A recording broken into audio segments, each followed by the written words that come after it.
Bueno, continuando con la clase, es meramente esencial hacer mención de la importancia que tiene la fenomenología y que es una de las teorías más importantes de la investigación cualitativa.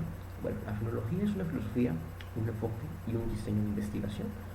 Su origen se remonta al matemático Edmund Husserl y puede adquirir diversas variantes.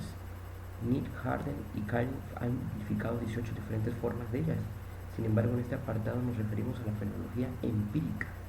Tanto en la fenología como en la teoría fundamentada, lo que consiste en la fenología es obtener las experiencias, las perspectivas y los sentimientos de los participantes que están inmersos dentro de una situación social. Sin embargo, en lugar de generar un modelo a partir de ellas, se explora, se describe y comprende lo que los sujetos tienen en común de acuerdo con sus propias experiencias.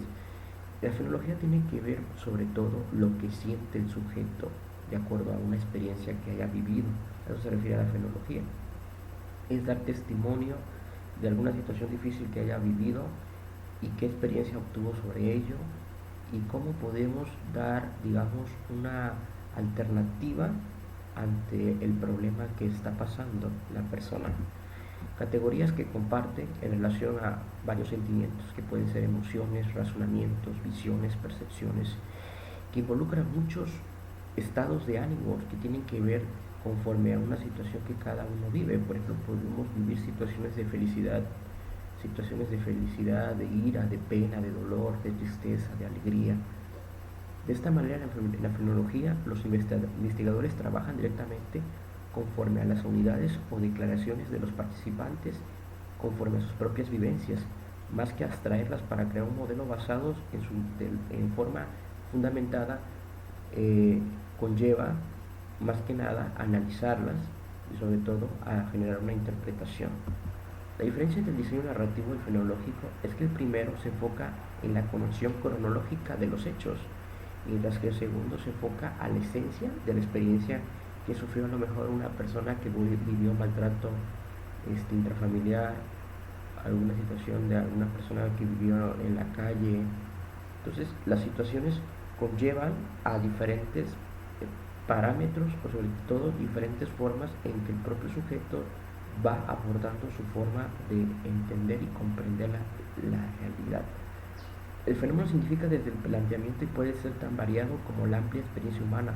Por ejemplo, una sesión individual interna, el cáncer de mama, el insomnio, el divorcio de los padres, el noviazgo, las preferencias por un determinado producto, trabajar con una nueva maquinaria, el diseño de una fábrica, un sistema educativo.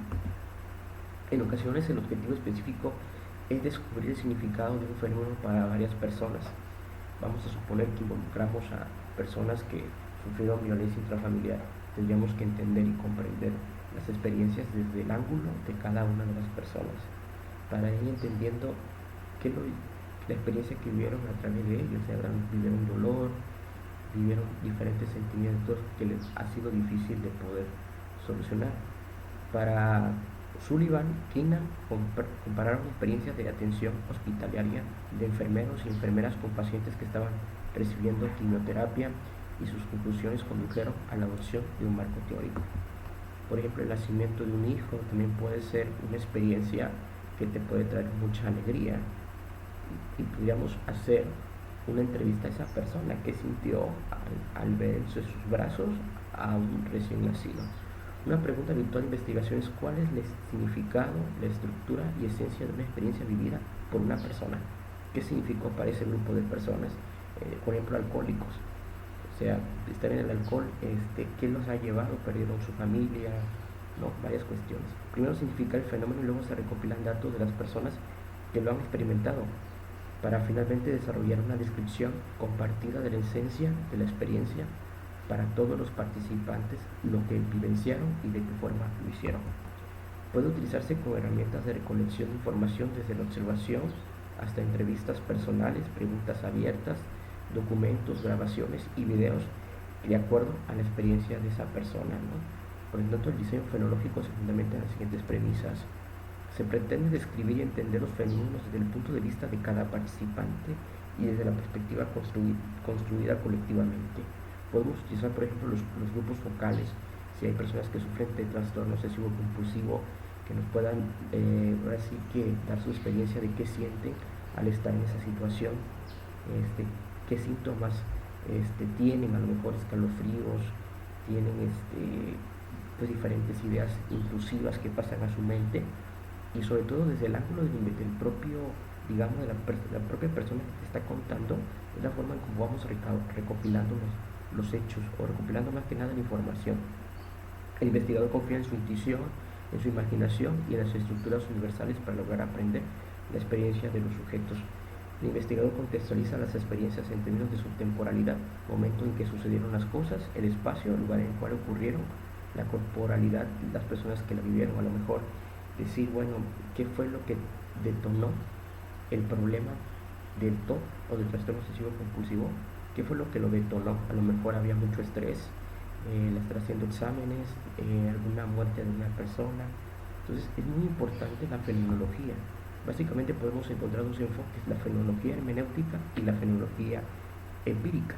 En la primera, que es la fenomenología hermenéutica, lo que hace el investigador más que nada es interpretar de acuerdo a las opiniones o las opiniones que hacen las personas. Por ejemplo, la primera se encuentra en interpretación de la experiencia. No sigue reglas específicas, pero considera lo siguiente: definir un fenómeno o problema de investigación, estudiar y reflexionar sobre ella, descubrir categorías y temas esenciales del fenómeno, lo que constituye la naturaleza de la experiencia. Es importante ir recabando la interpretación que hace el investigador de manera hermenéutica de acuerdo a las opiniones de la propia persona que te lo está contando.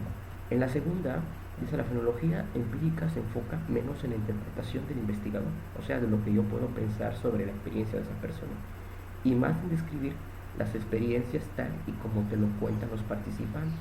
Por ejemplo, en ciencias de la salud, describir la esencia de las experiencias de los pacientes al estar inmersos en un programa, por ejemplo, de una enfermedad como el cáncer o como la diabetes, cuál es su experiencia que están pasando, ¿no? El análisis hace un lado, en la medida de lo posible, la experiencia para visualizar una nueva perspectiva del fenómeno.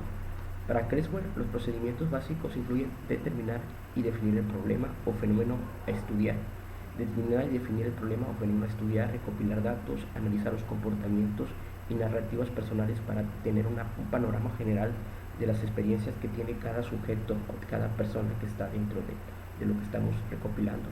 Identificar las unidades de significados, generar categorías, patrones. Todo eso es muy importante. Desarrollar una narrativa que combine las descripciones y la estructura a fin de transmitir la esencia de la experiencia en cuanto al fenómeno estudiado. Es muy importante recopilar datos de cuál nos puede servir para, por ejemplo, reconocer las experiencias que vivieron o que viven esas personas que están en un centro de rehabilitación, puesto que digamos, están inmersos en las drogas, ¿no? Bueno, ¿en qué cuestiones difieren las múltiples narrativas? En esta labor se pueden ayudarnos a construir una tabla en cuanto a lo que se representa. Categorías esenciales o comunes de la narrativa, las frecuencias, las categorías y la frecuencia. Así el investigador presenta las categorías, las cuales, y de acuerdo con los resultados, pueden ser involucradas de acuerdo a cada uno de los participantes, como las experiencias, las historias, las reflexiones, las entrevistas que se puedan hacer, ¿no? Al finalizar, nuestra investigación fenomenológica presenta una descripción de las experiencias comunes y diferentes de cada uno de los individuos que serán pertinentes. Por ejemplo, puedo agarrar, no sé, 10 personas que sufrieron violencia intrafamiliar, puedo hacer las entrevistas, puedo ver cómo pueden, digamos, cada experiencia cambiar, ¿no? O sea, cada quien tiene diferente experiencia. Las principales acciones para implementar la fenomenología es partir de un planteamiento del problema, elegir el entorno social y los sujetos que están involucrados en el problema, reconocer y posteriormente revisar el lugar donde ocurrieron los hechos, los fenómenos que se involucraron dentro de ello, recolectar los datos de las experiencias de las personas que están inmersos en el problema a través de videos, grabaciones, transcribir las narrativas que presentan las personas, ¿sí? Revisar todas las descripciones que pudieron brindarme, identificar las unidades de análisis, generar las categorías de temas y patrones y describir la conexión entre temas, experiencias de los propios participantes. Determinar de manera constructiva y comparativa el fenómeno a partir del análisis de las propias experiencias.